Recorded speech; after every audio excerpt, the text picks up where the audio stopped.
So, dear friends, it's a real treat for me to have this opportunity to present some reflections on the Martin family in preparation for the forthcoming World Meeting of Families.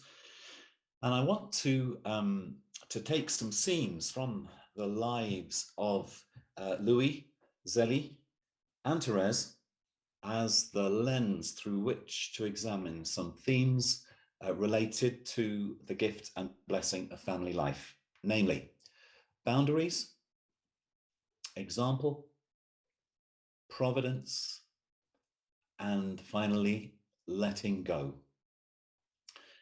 But before getting into those themes, a text from Scripture as a backdrop for everything that I want to say this evening. It's from the book of Leviticus, and it's the first time we hear the awesome invitation, be holy, for I, the Lord your God, am holy. One of the wonderful things about that invitation is that it's in the plural. In modeling English, it's a bit obscured, but if you take an older translation, it comes out as be ye holy. Because that awesome invitation was originally addressed not to individuals, but to a people, to a family. As if to say that the way we're meant to become holy is together. That we always go to God as one people, one family. That we become holy with each other's help. That we become holy through and with each other. Or in other words, saints make saints. Saints raise up saints. Saints beget saints. That's the way it's meant to be. In fact, today's saint is a great example of this.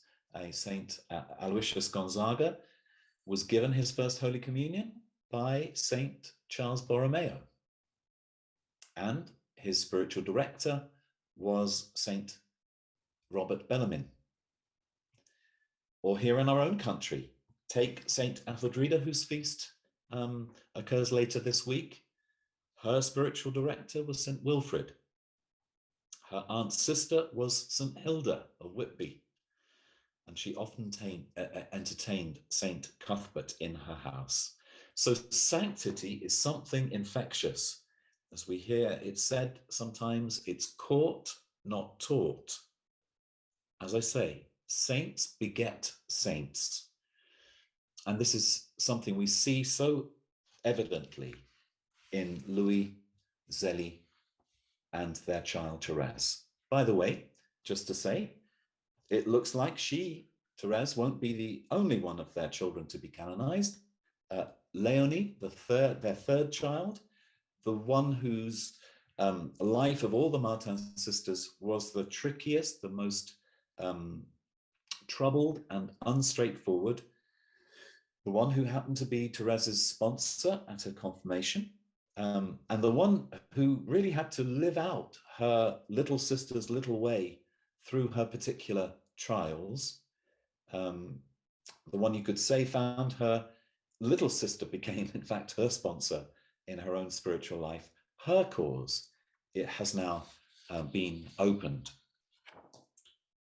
But as we begin to tease out how the journey to holiness happens in family life, let's look even further back in the Bible as to when the word holy first appears, because that too is significant.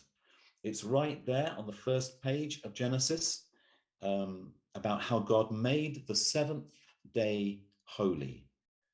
That is to say, distinctive, different, set apart, separate. But not so that the other days wouldn't be, but so that they would all be by association. So the holiness of that day would rub off onto all the others. That's the dynamic which is at work by the time we get to Exodus, when the Lord says to his people, and you will be for me a kingdom of priests and a holy nation. God making Israel a holy nation so that their holiness would rub off onto the surrounding nations also. But remember that holiness is in the first place the identity and the nature of God himself. And so anything else, be it a day, be it a season, be it an object or a people, is holy by association with him, with his otherness, or rather by participation in his own holiness. So what that text in Leviticus is literally saying is, be holy ones, for I am the Lord your God, am the Holy One. So to begin to unpack some of the implications of all this, let's stay on that first page of Genesis, to where the Spirit moves and the cosmos begins to emerge from the chaos, and we hear how God divides the light from the darkness, the land from the sea, and so on. In other words, he blesses things with boundaries. So as God creates things, he makes them distinct, different, other. And in that sense, he makes them holy. And it's those boundaries drawn by the finger of God that make each distinct thing beautiful. This is something we hear celebrated in the Psalms in lines like, you set limits they might not pass. And then by St. Paul in his preaching in the Acts of the Apostles to the Areopagus, he says, he determined the boundaries of the nations. So holiness is about acknowledging those boundaries, living within those limits determined by the Lord, learning how to flourish within those blessed limits, acknowledging my boundaries and the boundaries of others, where I stop and where you start, and having a huge respect and reverence for those boundaries is how we help each other to become holy. It's how we become holy in a family, which is that blessed boundaried place where we first learn the sacred importance of boundaries. Regarding all this, there's a quote from G.K. Chesterton, which I love. And by the way, it's this year on the 30th of July, we mark 100 years since he was received into the Catholic Church. But here's a quotation I hope you find as valuable as I do. He says, boundaries are the most beautiful things in the world. To love anything is to love its boundaries. He goes on, thus children will always play on the edge of anything. They build castles on the edge of the sea. Makes me think of Therese's summer holidays, how the majesty of the sea made her think of God, how she loved to sit with a sister on a rock by the seashore and watch the sunset across the horizon. There's something about edges and horizons and boundaries that we find fascinating, indeed holy. And it's interesting that we tend to go to the seaside, isn't it, for our holidays? And that we speak of holidays, holy days, holidays with family, and I hope we're looking forward to them this summer. They're meant to be those holy days that help us to be as family, to be holy for the rest of the year. Chesterton elsewhere explores further this idea of boundaries by talking about how important when it comes to a painting is the frame it is placed in. Here's what he says. Art is limitation. The essence of every picture is the frame. I want to say that family is one of the best illustrations of that. It's that blessed boundaried place within whose limitations, within whose frame we are meant to grow and thrive and flourish. And the first part of Therese's autobiography is her recollections of growing up within such blessed boundaries. We get a sense of her family as the beautiful frame in which she grew in holiness and in holiness. And I hope we notice those two words come from the same root. So let's take our first scene from her childhood. One day, in the garden of her home in Lisieux, she came across a little bird, a linnet. Obviously, orphaned from its parents, fallen out of the nest, she adopts it as her own. She puts it in the family aviary in which they already kept a canary. And over time, she noticed how the linnet, being in such proximity to that other bird, naturally begins to try to imitate its song. And she remembers particularly the trouble it had at first, trying to copy the trills of what she refers to as its master in music. But as she recalls, the little thing's efforts were finally crowned with success, she writes, for its song, while much softer, was absolutely identical to that of the canary. Therese uses this compelling image in relation to the influence in her own upbringing that her older sister Pauline had. Ever since her mother's death, when Therese was just 4.5, Pauline had taken on that role. And using this image of the linnet and the canary, she acknowledges gratefully Pauline's formative effect on her, especially on her spiritual attitudes and outlook. And this is how she puts it.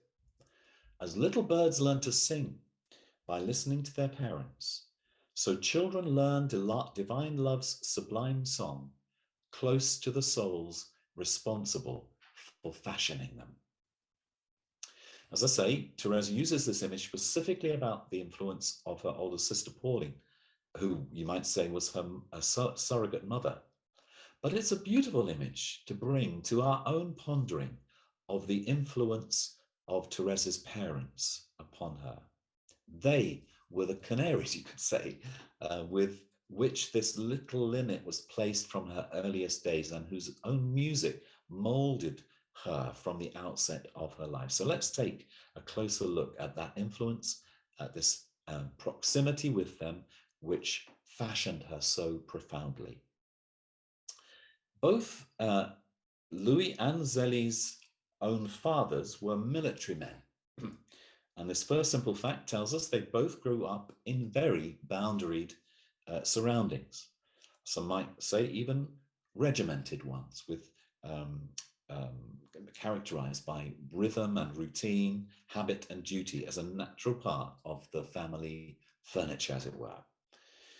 And a significant element of that rhythm was the religious faith of both families. So it was no surprise that both Zelie and Louis, having grown up in such surroundings themselves, had each explored the possibility of a religious vocation. And little wonder, this has led some commentators to say that Therese grew up in a semi-monastic household. At the tribunal, which collected testimonies for Therese's canonization, Léonie describes the household in which she grew up as follows. Mother was very devout and a member of the Third Order of St. Francis. In rearing her children, she paid a lot of attention to training them in devotional practices and to making them think in accordance with their faith. And then she goes on, the upbringing we received from our parents at home was kindly and affectionate, but also watchful and conscientious. We were not spoiled. In that description of Léonie's, we detect a balance or a tension, and it reminds me of the image I once heard of a good teacher as like a potter working clay. So the pot is shaped by the balance or the tension of the pressures exerted by the fingers and the thumbs. So while the thumbs push outward, the fingers push inward, and in the tension caused by both, the pot grows into shape. But if the fingers are too dominant, the pot will implode on itself. If the thumbs are too dominant, it will explode and fall apart. You could say the fingers represent discipline and the boundaries we've been talking about just now, while the thumbs represent the freedom to explore and to expand. I think it's a useful image to ponder a healthy balance in any healthy formation, including that fundamental formation which occurs within a family. Both my own parents have gone to God over the past 7 years or so, and I feel very blessed to have grown up in a family with parents whose love had this balance between firmness and freedom, something which has given me, I think, one of the brightest and best clues as to who God is and what his love is like. In fact, I remember a time in the latter years of their life when I was sitting on the settee with mum on my left and dad on my right, feeling their mutual warmth and rejoicing in the grace of that, the holy place of that, registering in my body that somehow, as their child, I was framed between them, but not in a suffocating way or a way that trapped me, but that held me. And that has given me the most accurate feel for the guaranteed, never to be doubted, ever to be counted upon nature of the love of God himself. And actually, as I think of it, only the other day, I found myself sitting on the very same settee, sandwiched between my two brothers. And again, sensing our brotherhood built on the strong and stable foundations of our parents' lifelong love. You can't put a price on that. But back to Therese's parents. With Louis and Zelie, like my own mum and dad, there was 8 years between them. Louis was born in 1823, Zelie in 1831, and they were married on the 12th of July 1858, when Louis was 35 and Zelie was 27 years old. And it's so lovely that their feast day is actually the day when they were married, first of all civilly and then at midnight in the Basilica of Notre Dame in Alençon on the 12th of July, as I say. And it's beautiful that they were canonized together, and that their feast day, as I say, in the church's calendar is their own wedding anniversary. They would go on to have 9 children, only 5 of whom would survive infancy, Therese being the youngest. And Zelie was 42 when she was born, and Louis was 50. But I do believe what they both did for a living was hugely significant. Zelie was a lace maker. She, in fact, is wearing some of that lace around her neck in this photograph. She had her own small home business making the famous delicate lace called Point d'Alençon from that part of Normandy. Whilst her father Louis was a watchmaker.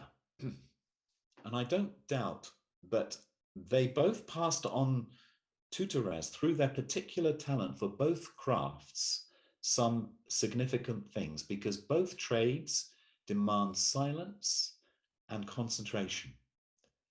Both demand an eye for detail. They require a gaze geared towards the delicate makeup of the mechanism of a clock, or trained towards the intricate pattern of lace.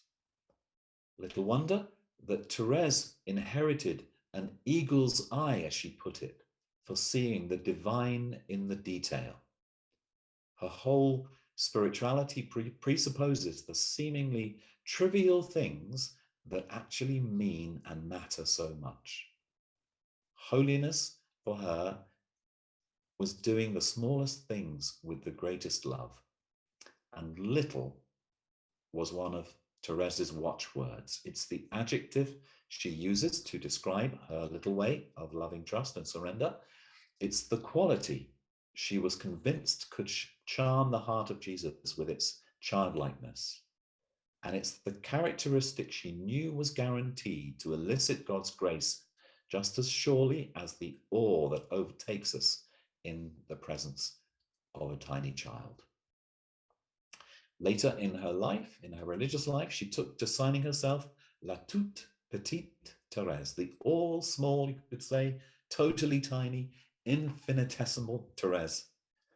She knew that being small gave someone a distinct advantage, especially as a disciple. She knew the innate ability of children to access certain mysteries which seem out of bounds to grown-ups.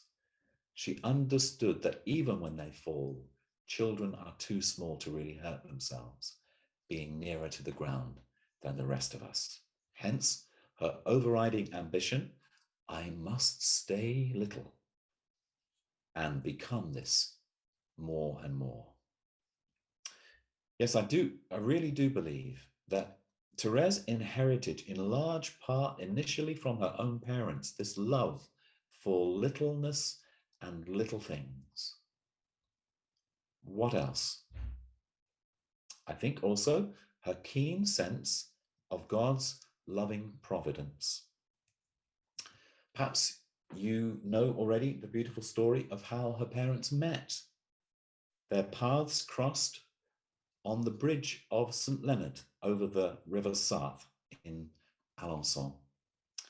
And as Zelie set eyes on Louis, she distinctly heard an interior voice saying, "This is he whom I have been preparing for you." And indeed, within 3 months of meeting, they announced their marriage. Listen to Zelie expressing her profound conviction about her life being lived in the lap of God's loving providence. This is Zelie now. When I think of all that the good God in whom I have put all my trust and into whose hands I have resigned the care of my affairs has done for me and my husband, I cannot doubt this divine providence watches over his children with special care. And that conviction she clearly communicated to her children, and it's another particular feature of the little way of her littlest daughter. Here's a scene from the house where she was born in Alençon. When Therese was very young, Zelie tells us how, when coming down the stairs, little Therese would call out, "Maman, maman," and only when she heard Zelie answer would she dare to take the next step, as if each step was made with the confidence that hearing her mother's voice gave her. It reminds me of how my own mother in her final years, when going upstairs, found it really difficult with her osteoporosis. And I could hear her saying, "Mother, Mother," with each step, calling on Mother Mary, to whom she had a great lifelong devotion, and whose intercession she instinctively felt accompanying her up those stairs. It reminds me too of how my mum once said to me that she had never knowingly interfered with the direction her life had taken. She'd always gone with the flow of what she sensed was God's purpose and God's providence in her life. And I remember thinking when she shared this, now I know where I get it from, because that's been my experience too. And Therese clearly inherited her trust in providence from her parents. Of course, such trust would be tested in the crucible of suffering, and Louis, Zelie, and Therese were no strangers to that. which gives their witness such authority. Zelie died of breast cancer at the age of 45 when Therese was only 4.5. And that's what necessitated Louis' move to Lisieux, to be near his wife's brother, Isidore, who lived there and who would be near at hand to help him raise his daughters. After the loss of his wife, he had then to experience the excruciating letting go of his daughters one by one to religious life in the local Carmel. And there was a heroism in that letting go, which seems to have taken its toll on his own mental health as he spent his final days in the local asylum. I wonder if there's something slightly shocking when we hear that a saint should end up needing psychiatric care. But with greater thought, I think it only adds to their authority and credibility and our ability to identify with them, and our sense of their ability to identify with us in all our struggles. I remember meeting Mother Teresa near the end of her life, and as I heard her speak, I noticed that she was repeating her stories again and again, like someone suffering from dementia. At first I was a bit shocked, but soon I began to think how fitting that the saint isn't exempt from such things, that she was really experiencing the old age and living all its limitations, as it were, from the inside. And this is true of every saint's imperfections. Therese tells us, as she lay dying of TB in the infirmary, that she showed some sign of irritation to the sister who was nursing her. And she remarks how much good it does me to think that even at the end of my life, I'm still imperfect. But I tell myself this with much gentleness and patience. Here I recall another significant scene from Therese's childhood, one I'm sure you're familiar with, which begins with her own father's irritation. And it takes place at Les Buissonnets, their home in Lisieux.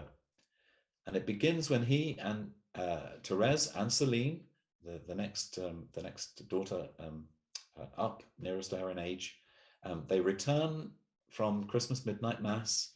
And as they enter the house, Therese's shoes, filled with presents, were waiting by the fireplace. And her father let his irritation with this annual ritual show, remarking how he was so glad this was the last time that this would happen, that next year Therese would be too old for such childish things. Overhearing his annoyance, Therese runs upstairs upset, and Celine goes on up after her to comfort her and telling her not to go down until she's regained her composure. But Therese takes off her coat and she turns around and she walks back down those stairs a different person. And she opens her presents in front of her father without the slightest hint of her sensitive feelings having been hurt. And of this turning point in her life, she writes the following: Therese was no longer the same. Jesus had changed her heart. And then, identifying almost the bodily effect of this event, she recalls, I felt charity enter my heart, the need to forget myself and to please others. My spirit expanded. And Therese describes the gift she received that Christmas as the grace of leaving my childhood. And the more we think about it, the more of a miracle it really does seem to have been. Imagine, no longer is she letting her father's emotional state affect her negatively. She's able, really for the first time as she moves into adolescence, to exhibit a detachment from her father's mood, not to let it affect her adversely, to be independent of his irritation, and for the first time perhaps, to open her presence in front of him, not for her own pleasure, but for his. Those same presents being now the means by which she can make him happy and lift his mood. That's real maturity.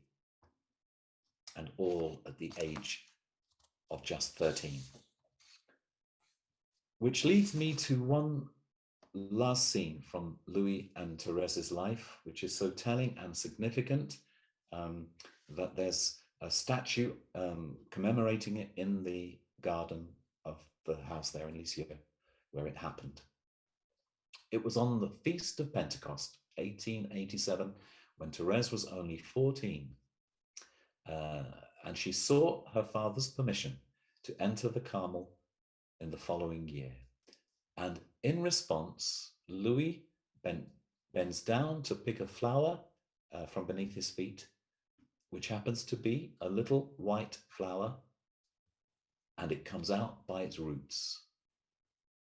I wonder if it reminded him of another little white flower which he'd always kept in his prayer book from a pilgrimage he made to a monastery in the Alps when he was just 20 years old. Was that flower something of a prophecy? Certainly, the fact that it came out by its roots felt providential to Louis, that his youngest child was to be uprooted from her home and transplanted into Carmel. And so he does not oppose it. Letting go in order to let grow is something every parent has to learn. Every child has to learn. Every disciple has to learn. Louis, Zelie, and Therese learned it through each other, as indeed we are meant to in a family. Therese would go on to learn those lessons more and more deeply behind the enclosure, where Celine would keep her updated about her father's deteriorating health until his death. And then Celine herself would enter Carmel, by which time her younger sister would be her novice mistress. And she would in turn teach her new novice by example all she had learned, first from their parents, about example, about loving trust in God's providence, and about letting go. Because it wouldn't be long before Therese herself would have to relinquish her hold on her own physical health, as she succumbed to TB at the age of only 23. A disease which was accompanied by a spiritual darkness that robbed her of any consolation flowing from her faith for the last 18 months of her life, but in the face of which she never relinquished her trust or her love, the two wings on which she would fly away to God at the age of just 24.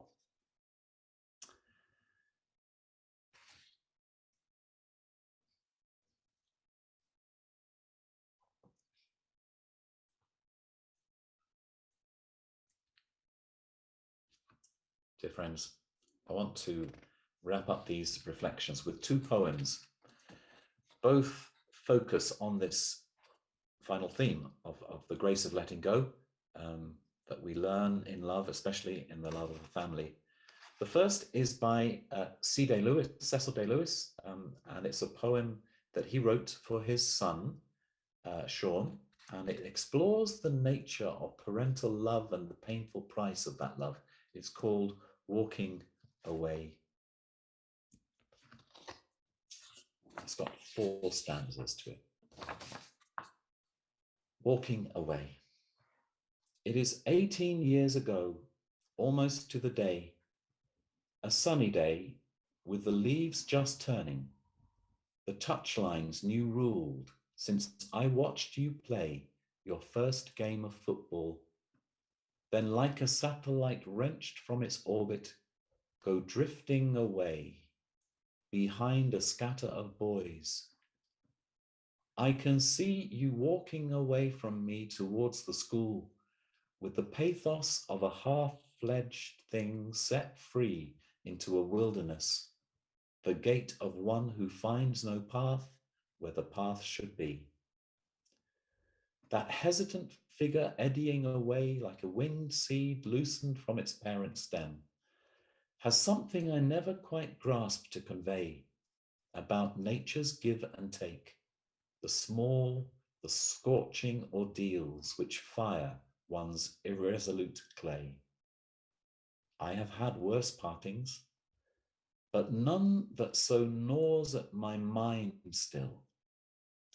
Perhaps it is roughly saying what God alone could perfectly show, how selfhood begins with a walking away, and loved is proved in the letting go.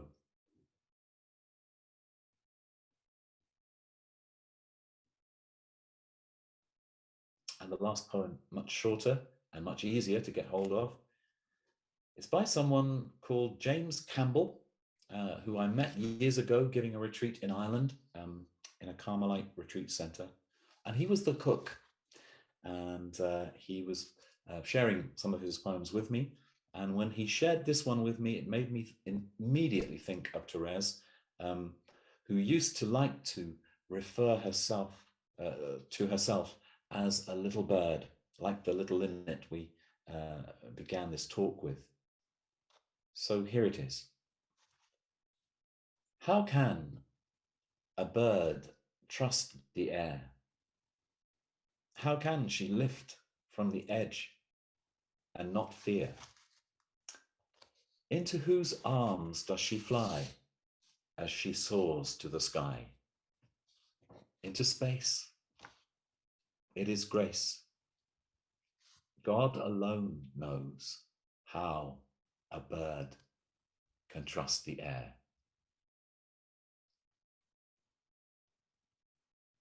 Might I simply end by saying, our friends, our fellow pilgrims, and most especially our families, and particularly our parents, are meant to be, as they certainly were for Therese, such a significant part of that precious grace.